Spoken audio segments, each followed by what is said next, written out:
Next हम लोग देखेंगे another most important clinical concepts about adult haemoglobin. Adult haemoglobin को लेके भी बहुत ही इंपॉर्टेंट कॉन्सेप्ट्स होते हैं, क्लिनिकली आपको पता होना चाहिए। एंड आप मेडिकल स्टूडेंट हैं तो आपको बिल्कुल इसका नॉलेज होना चाहिए। एडल्ट हीमोग्लोबिन क्या होता है?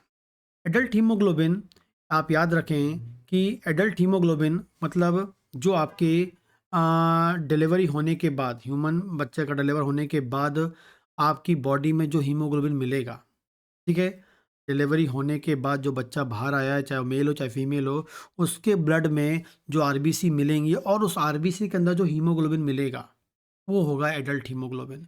लेकिन आपको एक और इम्पॉर्टेंट पॉइंट बता दूँ, जो बच्चा डिलीवर होके आया है, उस बच्चे में फीटल हीमोग्लोबिन है। लेकिन उस फीटल हीमोग्लोबिन को ब्लड से कंप्लीटली रिप्लेस करने में करीब-करीब 1 साल लग जाता है एडल्ट हीमोग्लोबिन को। मतलब जब बच्चा बाहर आता है और उसके बाद जो एरिथ्रोपोइसिस की प्रोसेस होती है और उसमें जो आरबीसी फॉर्म होती हैं और उस आरबीसी के अंदर जो हीमोग्लोबिन होता है, वो कौन-सा वाला होता है? एडल्ट हीमोग्लोबिन होता है। तो डिलीवरी के बाद जो लगातार नई ब्लड सेल्स बनती हैं डिलीवरी के बाद, तो उस ब्लड सेल्स की मतलब आरबीसी के अंदर जो हीमोग्लोबिन फॉर्म हो रहा है, वो एडल्ट हीमोग्लोबिन होता है, ठीक है?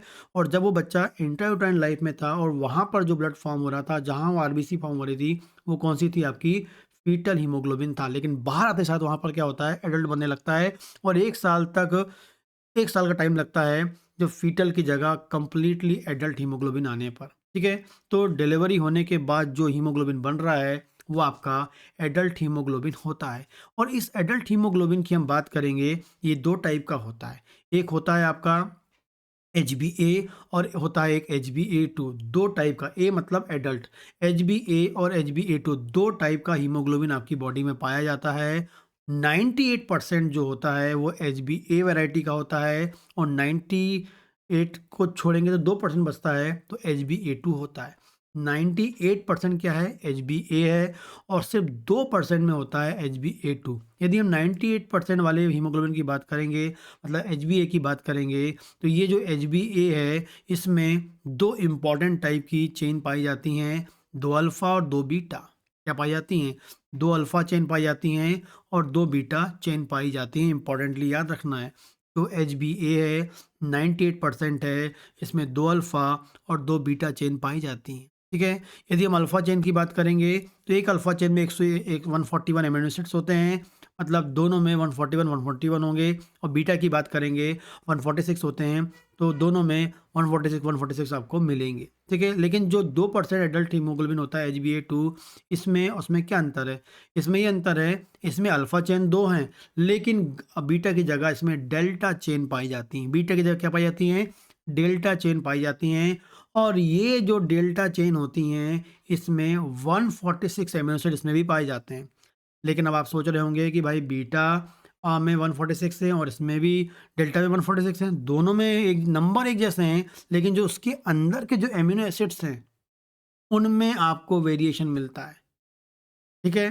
संख्या में बिल्कुल, नंबर्स में बिल्कुल इक्वल है, लेकिन अंदर के जो एमिनो एसिड्स हैं, उनमें आपको वेरिएशन मिलेगा। इस कारण से वो हो गया बीटा और ये हो गया डेल्टा, ठीक है?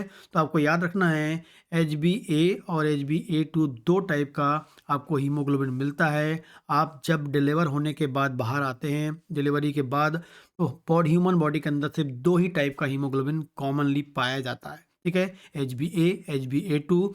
और एचबीए में 2 अल्फ़ा 2 बीटा और एचबी2 में 2 अल्फ़ा और 2 डेल्टा चेन पाई जाती हैं। ये इंपॉर्टेंटली आपके दिमाग में होना चाहिए, ठीक है? मतलब हमारी बॉडी के अंदर जो हीमोग्लोबिन है, जो लगातार ऑक्सीजन को सप्लाई कर रहा है, वो एचबीए वैरायटी का है, जिसके पास 2 अल्फ़ा हैं, 2 बीटा हैं, ये आपको याद रखना है, ठीक है? तो क्लिनिकल छोटा-सा कॉन्सेप्ट है, जो आपका एडल्ट हीमोग्लोबिन को लेके जो आपको पता होना चाहिए। जिस दिन आपकी डिलीवरी हुई, आप बेबी बाहर आएगा और उसके बाद जो भी हीमोग्लोबिन फॉर्म हो रहा है, वो एडल्ट हीमोग्लोबिन है, एचबीए वैरायटी का हीमोग्लोबिन है, एचबीए2 वैरायटी का हीमोग्लोबिन है। ये इंपॉर्टेंटली आपको याद रखना है, ठीक? तो इस प्रकार का जो छोटा-सा कॉन्सेप्ट है, ये आपको पता होना चाहिए। और इसी प्रकार के और कॉन्सेप्ट्स आप जानना चाहते हैं, तो आप मेरे एप्लीकेशन में चले जाइए। वहाँ जाकर आप मेरे चाहे आप फर्स्ट ईयर बीएचएमएस के स्टूडेंट हैं, तो आप उसके लिए आप वहाँ कॉन्सेप्ट्स ले सकते हैं। जिसमें मटर रेमेडी का सॉरी ऑर्गन ऑफ मेडिसिन है, फिजियोलॉजी है। सेकंड ईयर में आपको जनरल पैथोलॉजी मिल जाएगी। थर्ड ईयर में क्या मिलेगा आपको? गायनेकोलॉजी मिल जाएगी। एंड जो अभी नए क्लिनिकल प्रैक्टिशनर हैं, वो आप 12 टिश्यू रेमेडी का कोर्स ज्वाइन कर सकते हैं। कोड जो आपका जो एप्लीकेशन है मेरा, उसका नाम है डॉक्टर भावेश सर क्लासेस। इसका लिंक मैं आपको डिस्क्रिप्शन में दे दूँगा। वहाँ से जाके आप इसको इंस्टॉल कर सकते हैं और अपनी क्लिनिकल प्रैक्टिस को भी और अधिक बूस्ट कर सकते हैं। ठीक है?